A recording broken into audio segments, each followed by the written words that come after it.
Hello everyone, welcome to our channel. TS police constable సంబంధించినటువంటి updates ఒకసారి చూస్తున్నట్లయితే ఈరోజు నమస్తే తెలంగాణ న్యూస్ పేపర్లో ఇక కానిస్టేబుల్ సంబంధించినటువంటి ఒక న్యూస్ ఆర్టికల్ అయితే రాయడం జరిగింది.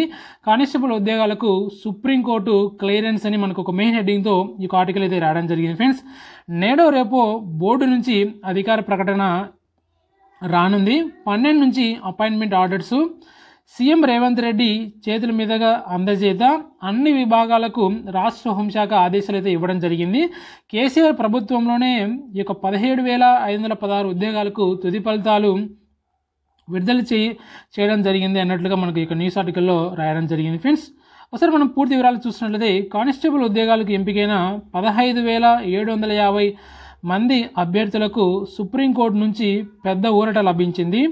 తెలంగాణ రాష్ట్ర స్థాయి పోలీస్ నియామక మండలి టీఎస్ఎల్పిఆర్బి సుప్రీంకోర్టులో వేసిన పిటిషన్కు సానుకూలంగా తీర్పు వచ్చినట్లు విశ్వసనీయ సమాచారం.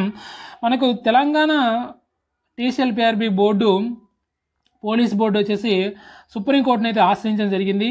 ఈ నెల ఫిబ్రవరి 2వ తారీఖున హీరింగ్ అయితే జరిగింది. అయితే ఇక్కడ హీరింగ్ జరిగినట్లు ఆల్రెడీ మనం వీడియో కూడా చేయడం జరిగింది.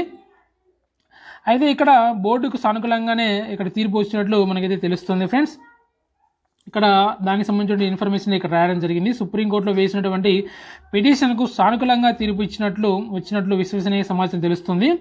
దీంతో నిరుడు అక్టోబర్ 4న ప్రకటించిన కానిస్టేబుల్ ఫలితాలనే ఫైనల్ చేస్తూ అక్టోబర్ 4న ఫైనల్ ఫలితాలు అయితే విడుదల చేయడం జరిగింది కదా, ఆ ఫలితాలనే ఫైనల్ చేస్తూ నేడో రేపో టీఎస్ఎల్పిఆర్బి తుది ప్రకటన చేయనుంది. జరిగిన తప్పులపై హైకోర్టు సింగిల్ బెంచ్ ఇచ్చిన తీర్పును సవరిస్తూ నిపుణుల కమిటీ వేయాలన్న హైకోర్టు డివిజన్ బెంచ్ తీర్పును సవాల్ చేస్తూ టీఎస్ఎల్పిఆర్బి అధికారులు ఇటీవల సుప్రీంకోర్టుకి అయితే వెళ్లారు. ఈ నేపథ్యంలోనే బోర్డుకు అనుకూలంగా తీర్పు వచ్చినట్లు విశ్వసనీయ సమాచారం. ఇక్కడ సుప్రీంకోర్టులో ఉన్నటువంటి కేసు కూడా క్లియర్ కావడం జరిగింది, విశ్వసనీయ సమాచారంగా తెలిసింది. దీంతో పోలీస్, జైళ్లు, ఫైరు, ట్రాన్స్పోర్టు, ఎక్సైజ్ శాఖల అధికారులకు టీఎస్ఎల్పిఆర్బి నిరుడు అక్టోబర్ 4న ఇచ్చినటువంటి తుది ఫలితాలే ఫైనల్ అంటూ ఇచ్చినట్టు సమాచారం. ఆయా విభాగాల నియామక పత్రాలు తయారు చేసుకోవాలంటూ రాష్ట్ర హోంశాఖ రహస్యంగా ఆదేశాలు ఇచ్చినట్టు విశ్వసనీయ సమాచారం. ఉన్నతాధికారులకు ఎంపికైన అభ్యర్థుల వివరాల లిస్టు ఇతర లేఖలు వెళ్ళాయి. డ్రైవరు, మెకానిక్ పోస్టులకు లైన్ క్లియర్ అయినట్లు సమాచారం. ఫ్రెండ్స్, ఈ నెల 12వ తారీఖున 15,750 మంది అభ్యర్థులకు 12 నుంచి appointment orders CM Revanth Reddy చేతుల మీదకి ఇవ్వబోతున్నారు. సుప్రీంకోర్టు కేసు కూడా క్లియర్ అయిపోయింది. ఇక్కడ టీఎస్ఎల్పిఆర్బి పోలీస్ బోర్డుకి సానుకూలంగా తీర్పు వచ్చినట్లు ఇక్కడైతే మనకు విశ్వసనీయ సమాచారంగా మనకైతే ఈ యొక్క నమస్తే తెలంగాణ న్యూస్ పేపర్ ద్వారా మనకు వచ్చేసి ఇన్ఫర్మేషన్ తెలియజేయడం జరిగింది. బోర్డు నుంచి సరైన వివరణ అని మనకు ఒక సబ్ హెడ్డింగ్గా కూడా రాయడం జరిగింది. సుప్రీంకోర్టులో వాదన సందర్భంగా నోటిఫికేషన్ ఇచ్చిన దగ్గర నుంచి తుది ఫలితాలు విడుదల వరకు అన్నింటినీ పద్ధతి ప్రకారమే నిర్వహించామని, సాంకేతికంగా కూడా ఎలాంటి లోటుపాట్లు లేకుండా చూసుకున్నామని బోర్డు తరపు న్యాయవాది వివరించడం జరిగింది సుప్రీంకోర్టులో. దీంతో అన్ని అంశాలకు క్షుణ్ణంగా పరిశీలించినటువంటి సుప్రీంకోర్టు కూడా బోర్డు వాదనలకు ఎలాంటి అభ్యంతరాలు చెప్పకుండా గ్రీన్ సిగ్నల్ ఇచ్చినట్లు తెలుస్తుంది. తెలంగాణ హైకోర్టు వేసినటువంటి నిపుణుల కమిటీ గడువు కూడా ముగియనుంది. దీంతో ఈ కమిటీ కూడా బోర్డు వాదనకే కట్టుబడి ఉన్నదని విశ్వసనీయంగా తెలిసింది. ఇది ఫ్రెండ్స్, సుప్రీంకోర్టులో ఉన్నటువంటి కానిస్టేబుల్ యొక్క కేసు క్లియర్ అయిపోయింది. ఇంకా ఈ నెల 12 నుంచి నియామక పత్రాలు ఇవ్వబోతున్నారు. ఇంతటితో ఇంకా నెక్స్ట్ మెడికల్, అది ఆల్రెడీ మెడికల్ కూడా స్టార్ట్ అయింది. నిన్న చెప్పడం జరిగింది.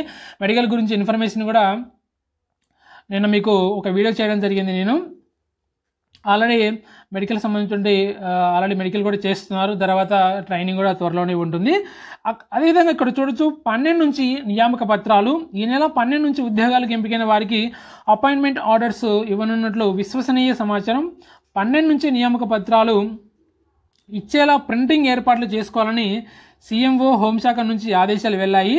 12కు ముందు లేదా తర్వాత స్వయంగా సీఎం రేవంత్ రెడ్డి ఎంపికైన అభ్యర్థులకు నియామక పత్రాలు అందించనున్నారని మనకి ఇక్కడ ఈ యొక్క న్యూస్ ఆర్టికల్లో మనకు ఈ ఇన్ఫర్మేషన్ వచ్చేసి తెలియజేయడం జరిగింది. ఫ్రెండ్స్, అదేవిధంగా ఇక్కడ చూడొచ్చు, కేసీఆర్ హయాంలోని తుది ఫలితాలను మనకు ఒక సబ్ హెడ్డింగ్గా ఇన్ఫర్మేషన్ అయితే రాయడం జరిగింది. అప్పటి కేసీఆర్ ప్రభుత్వం 2022 ఏప్రిల్లో మొత్తం 17,516 పోలీసు ఉద్యోగాలకు నోటిఫికేషన్ ఇచ్చింది. వీటిలో 587 ఎస్ఐ తస్తమాన ఉద్యోగాలకు 16,604 కానిస్టేబుల్ తస్తమాన ఉద్యోగాలు అయితే ఉన్నాయి. 2022 ఏప్రిల్ నుంచి 587 ఎస్ఐ ఉద్యోగాలకు టీఎస్ఎల్పిఆర్బి బోర్డు వివిధ దశల్లో పరీక్షలు నిర్వహించి నిరుడు ఆగస్టులోనే తుది ఫలితాలను వెల్లడించింది. దీంతో ఎస్ఐ ఉద్యోగాలకు ఎంపికైన 587 మంది అభ్యర్థులు రాష్ట్ర పోలీస్ అకాడమీ శిక్షణ పొందుతున్నారు. ఆల్రెడీ ఎస్ఐ అభ్యర్థులు 587 మంది అభ్యర్థులకు ట్రైనింగ్ కూడా జరుగుతుంది. అభ్యర్థుల నియామక ప్రక్రియ 2022 ఏప్రిల్ నుంచి ప్రారంభమైంది. గర్భిణులైన అభ్యర్థులతో మొదలైన చిన్న చిన్న వివాదాలు, తుది పరీక్షలో వచ్చినటువంటి ట్రాన్స్లేషన్ ప్రశ్నల వరకు చాలా సందర్భాల్లో అభ్యర్థులు హైకోర్టు మెట్లు అయితే ఎక్కారు. అయినా టీఎస్ఎల్పిఆర్బి ఎప్పటికప్పుడు హైకోర్టు సూచనలు పాటిస్తూ రిక్రూట్మెంట్ ప్రక్రియను కొనసాగించింది. ఇది ఫ్రెండ్స్ ఫైనల్గా కానిస్టేబుల్ అభ్యర్థులకు కూడా సుప్రీంకోర్టుకు సంబంధించిన కేసు కూడా క్లియర్ అయిపోయింది. త్వరలోనే 12 నుంచి ఈ నెల 12 నుంచి నియామక పత్రాలు కూడా అందజేయబోతున్నారు. త్వరలో మెడికల్ కూడా ఆల్రెడీ స్టార్ట్ అయింది. త్వరలో ట్రైనింగ్ కూడా వెళ్ళబోతున్నారు. ఎట్టకేలకు కానిస్టేబుల్ సంబంధించినటువంటి ఉద్యోగాలు 15,751 ఉద్యోగాలు నియామక పత్రాలు కొత్తగా వచ్చినటువంటి ప్రభుత్వం రేవంత్ రెడ్డి ప్రభుత్వ హయాంలో ఈ యొక్క 17,750 మందికి అభ్యర్థులకు నియామక పత్రాలు అందజేయబోతున్నారు. ఈ నెల 12 నుంచి నియామక పత్రాలు సీఎం రేవంత్ రెడ్డి చేతుల మీద అందుకోబోతున్నారు. ఇది ఫ్రెండ్స్ కానిస్టేబుల్ సంబంధించినటువంటి అప్డేట్స్. మరిన్ని అప్డేట్స్ కోసం మన ఛానల్ వచ్చేసి డైలీ వాచ్ చేస్తున్నారు ఫ్రెండ్స్. మరొక వీడియోతో మరొక అప్డేట్తో మళ్ళీ కలుద్దాం friends. Okay, thank you for everyone.